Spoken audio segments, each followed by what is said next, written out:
Hola, ¿qué tal? ¿Cómo están?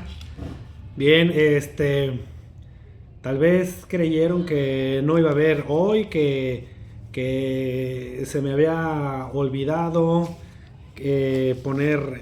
continuar con esta historia que estamos contando, pero porque no la subí el sábado como es costumbre, los sábados que son nuestros sábados de historia, pero no, lo que pasa es que tuve algunos, eh, compromisos y entonces me fue imposible este fin de semana que continuar con la historia de nuestro personaje. Bien, ¿en qué nos quedamos? Nos quedamos, en el primer episodio nace Agustín de Iturbide, ya sabemos, le ponen el nombre por las razones que ya dejamos puestas expuestas, quiero decir, en el primer video.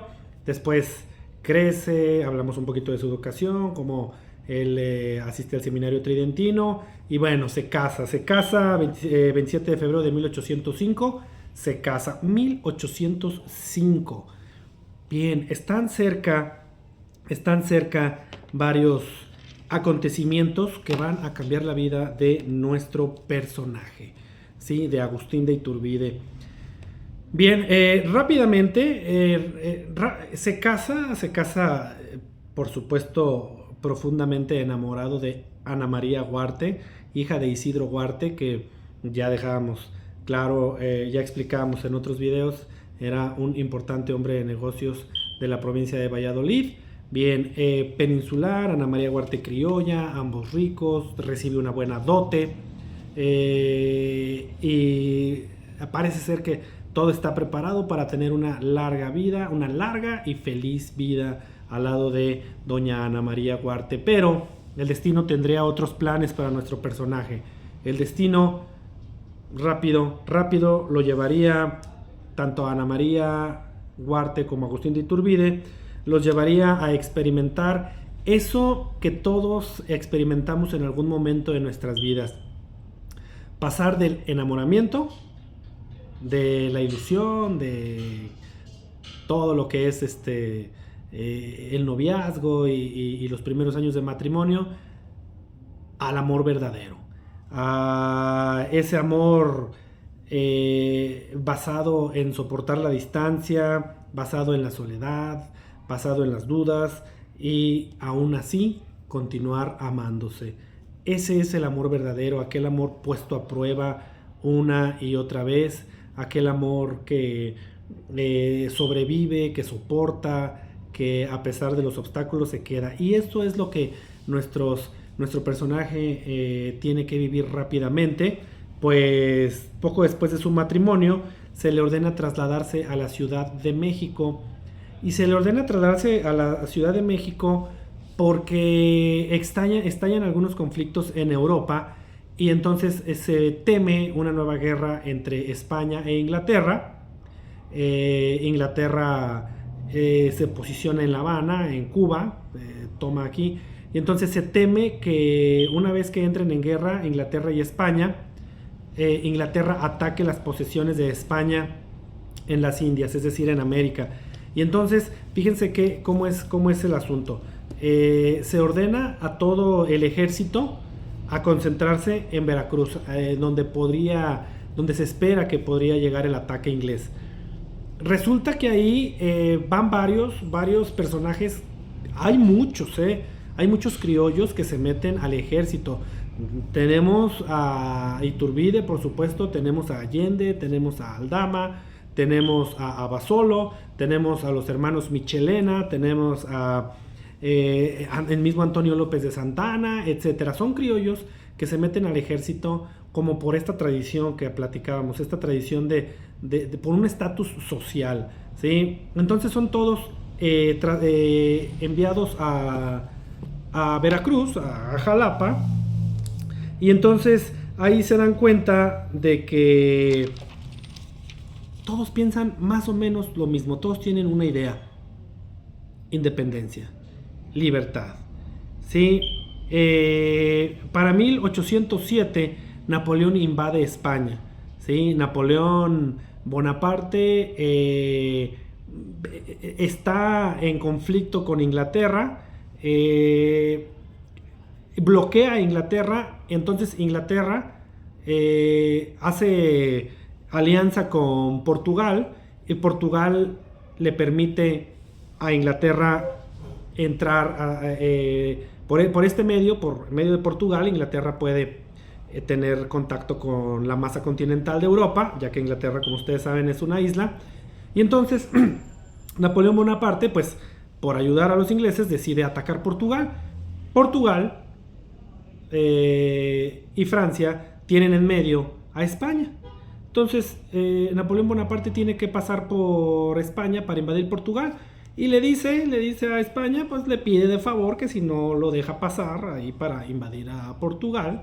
España lo deja pasar, ¿sí? Y entonces esto no lo ve bien el pueblo español, y en 1808, en marzo de 1808, se da el motín de Aranjuez, esta comunidad de la capital, que se levanta en contra de Godoy y en contra del rey Carlos IV.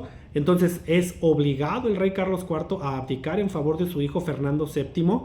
Y Fernando VII, una vez que es rey, a su vez Napoleón Bonaparte lo hace abdicar, las famosas abdicaciones de Bayona, ¿sí?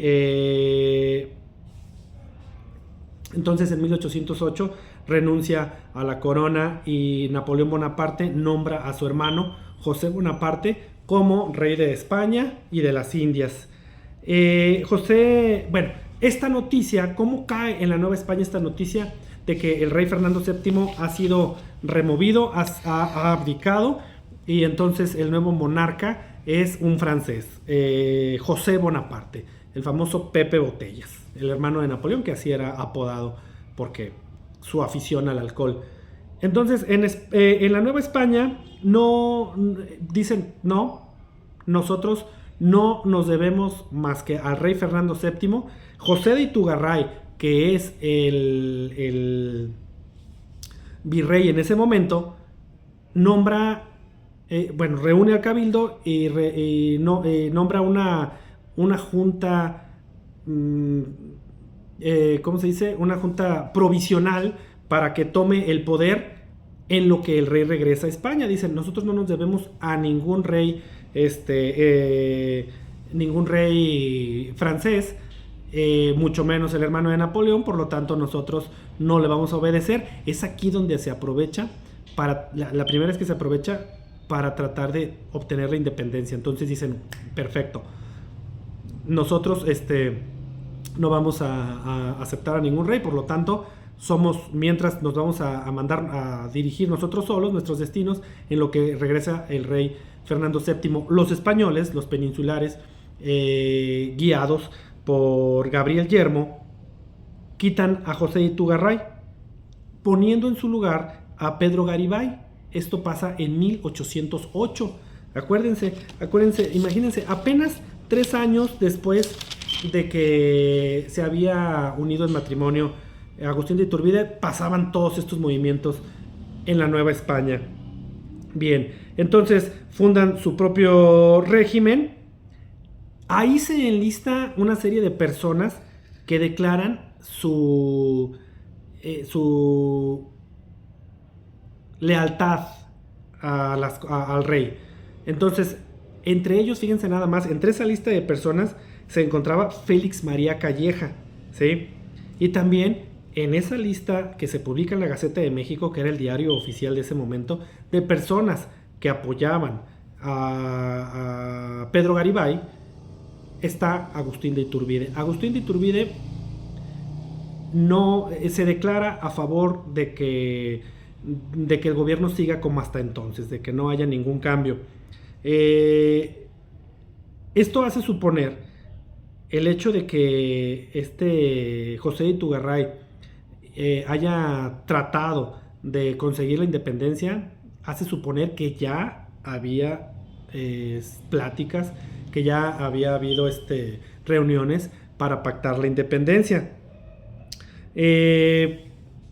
La toma de Francia fue el pretexto para ejercer esta independencia, pero había este grupo de españoles encabezados por Gabriel Yermo, que no quería que las cosas cambiaran. Es aquí donde aparece la familia Iturbide. El padre Iturbide, según algunos documentos, hace unas donaciones de dinero, y así los Iturbide se convierten, como muchas familias, en apoyadores de un régimen provisional. En 1809, uno de los criollos militares que habían estado en Veracruz encabeza una conspiración que no es tan conocida, que no es tan famosa. Nosotros estamos acostumbrados a la conspiración de Querétaro, que fue la más famosa, en donde, ya saben, la encabezaba el padre Hidalgo, junto con el corregidor y la corregidora Josefa Ortiz de Domínguez, y el corregidor Miguel Domínguez, etcétera, Allende. Siempre estamos acostumbrados a que nos enseñen esa en la historia oficial. Pero antes de esa hubo una conspiración en nada más y nada menos que en Valladolid. Sí, en Valladolid, ahí en donde nació nuestro personaje. Esta conspiración fue en 1809 y fue descubierta. Se dice que la conspiración fue delatada por Agustín de Iturbide. Es aquí en donde, miren, Agustín de Iturbide pasa a la historia como un traidor. Yo creo que, bueno, y aquí es cosa de pensarlo. Agustín de Iturbide no se reúne nunca con los conspiradores, no se reúne con ellos. Tan es así que en su relato del incidente, Iturbide dice, escritores mexicanos han discutido las relaciones entre Iturbide y los conspiradores. ¿Qué papel tuvo Agustín de Iturbide en las conspiraciones de Valladolid? Dice, en su relato del incidente, el jefe de los conspiradores declaró que el delator era un criollo con quien los conspiradores habían tenido tratos, una persona que así los había dañado enormemente, pero que más tarde ayudó decisivamente a la causa de la independencia. O sea, no dice el nombre, pero José Mariano de Michelena, que es el que encabeza la conspiración de Valladolid, pues menciona que quien los delata es un criollo con quien ellos habían tenido trato, una persona que pues así los dañó mucho y que después tendría una ayuda decisiva a la independencia. Pues no es nada más y nada, no es otro que Iturbide. Entonces, también Carlos María de Bustamante imprimió muchos documentos históricos, alegó que había sido el teniente Iturbide quien traicionó a los conspiradores. Entonces, Iturbide es acusado de haber delatado la conspiración de Valladolid. El mismo Iturbide menciona textualmente, se los leo, dice Iturbide: no reclamo reconocimiento por mi presencia en las asambleas, campos y revistas a las que yo asistí, en las que tomó parte el regimiento de Valladolid. No deseo reconocimiento tampoco por haber ejecutado varias comisiones que se me confiaron en 1809 a causa de la confianza y de la estima de mi comandante militar. Tampoco deseo reconocimiento en relación al arresto de uno de los primeros conspiradores en contra de los derechos del rey. Ahí está. Arresto que yo efectué personalmente a expensas de trabajo y de penas especiales y no sin ningún peligro. Entonces, de acuerdo con el propio relato de Iturbide, Iturbide arrestó a uno de los principales líderes libertadores. No hay duda entonces de que tanto su padre como su educación era una educación en la cual Iturbide era profundamente respetuoso de la religión.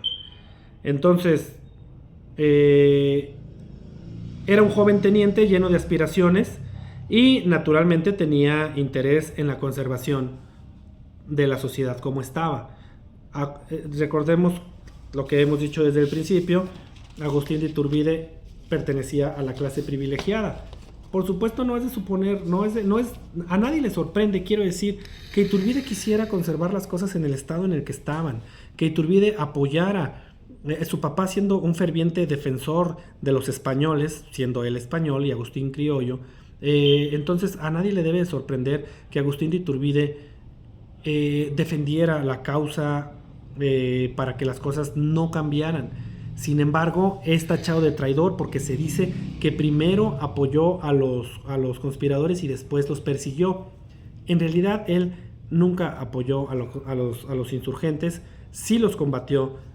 Ya veremos después qué fue lo que sucedió, porque estamos a nada, estamos en la conspiración de 1809, ya viene 1810, ya viene ese año en el que su pariente lejano, el cura Hidalgo, se va a levantar en armas, y ya viene la hora en la que nuestro personaje es llamado a combatir en el campo de guerra.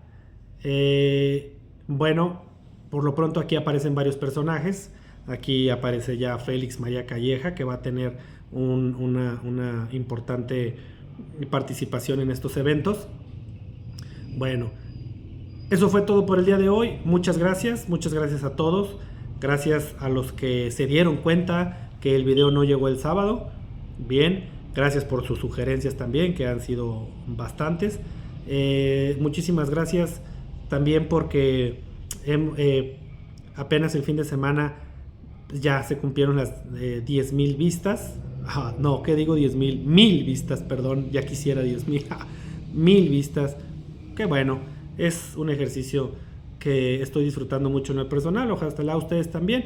No duden en hacer sus comentarios, en externar sus aclaraciones, etcétera.